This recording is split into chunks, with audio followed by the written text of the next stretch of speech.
عمران خان رکنے کا نام نہیں لیں گے تو پھر پاک فوج کی طرف سے خان اور تحریک انصاف کے لیے کسی قسم کی نرمی کیسے ممکن ہوگی؟ میں پہلے بھی کہہ چکا ہوں اور اب پھر کہہ رہا ہوں کہ عمران خان کو ان کی زبان نے بہت نقصان پہنچایا، اور افسوس کی بات یہ ہے کہ اتنا سب کچھ ہونے کے باوجود وہ اب بھی بلا سوچے سمجھے جو کچھ ان کے دل یا دماغ میں آتا ہے کہہ دیتے ہیں۔ دوسروں پر الزامات لگانے میں وہ ہمیشہ بادشاہ رہے اور اب بھی ان کا یہی رویہ ہے۔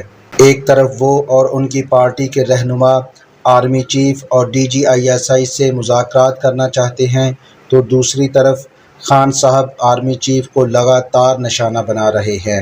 پہلے وہ جو زبانی کلامی الزامات لگاتے تھے، اب گزشتہ ہفتے برطانوی اخبار ٹیلی گراف میں اپنے شائع ہونے والے مضمون میں یہ لکھ کر بھی کہہ دیا کہ اگر انہیں یا ان کی اہلیہ کو کچھ ہوا تو ذمہ دار army chief general Asim Munir ہوں گے۔ ان کا یہ مضمون فوج اور فوجی قیادت کے خلاف تھا، اور یہ مضمون ایک ایسے وقت میں شائع ہوا جب تحریک انصاف کے مختلف رہنما ایک بار پھر فوجی قیادت سے مذاکرات کرنے کی خواہش کا اظہار کر رہے تھے۔ اس کے جواب میں فوج کی طرف سے جس قسم کے رد عمل کا گزشتہ روز فوجی ترجمان کی طرف سے پریس کانفرنس میں اظہار کیا گیا، اس کی توقع تھی۔ پاک فوج کے ترجمان نے تحریک انصاف سے مذاکرات کی تجاویز کو مکمل طور پر رد کر دیا۔ ان کا کہنا تھا کہ 9 مئی کرنے اور کروانے والوں کو کیفر کردار تک پہنچانا لازم ہے، ورنہ ایک اور 9 مئی ہو سکتا ہے۔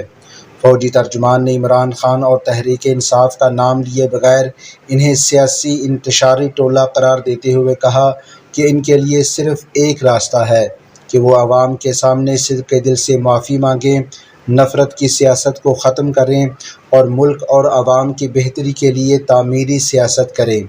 فوجی ترجمان نے تحریک انصاف اور فوج کے درمیان مذاکرات کی تجویز کو یکسر مسترد کرتے ہوئے کہا کہ بات چیت سیاسی جماعتوں کے بیچ ہی ہو سکتی ہے، فوج یا ادارے کے ساتھ نہیں۔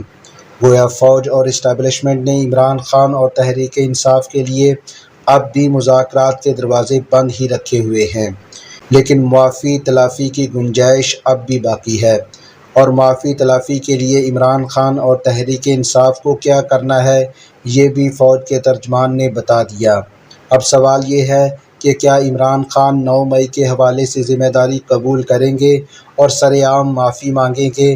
تو یہ بھی مجھے ممکن نظر نہیں آتا۔ عمران خان جو ایک بار کہہ چکے کہ 9 مئی کو اسلام آباد ہائی کورٹ میں ان کی رینجرز کی طرف سے گرفتاری کے رد عمل میں تحریک انصاف کے ورکرز نے اپنا رد عمل دیا، اب اس بیانیے کو لے کر چل رہے ہیں کہ 9 مئی ایک فالس فلیگ آپریشن تھا، یعنی فوج کی طرف سے خود کیا گیا تاکہ تحریک انصاف کو کچلا جا سکے۔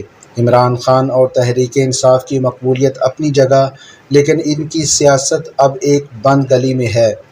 جن سے بھی یہ بات کرنا چاہ رہے ہیں ان پر ہر قسم کے الزامات بھی لگا رہے ہیں، سیاستدانوں سے بات کرنے کے لیے تیار نہیں۔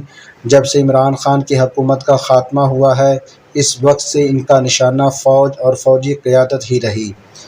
ایک کے بعد دوسرا آرمی چیف آ گیا، لیکن عمران خان کا ہدف نہ بدلا۔ پہلے وہ جنرل باجوہ پر الزامات لگا کر فوج کی مدد سے حکومت میں آنا چاہتے تھے، اب وہ جنرل عاصم کو نشانہ بنا کر فوج کی مدد سے حکومت لینا چاہ رہے ہیں۔ یہ ایک ایسی حکمت عملی ہے جو کسی کی بھی سمجھ میں نہیں آتی۔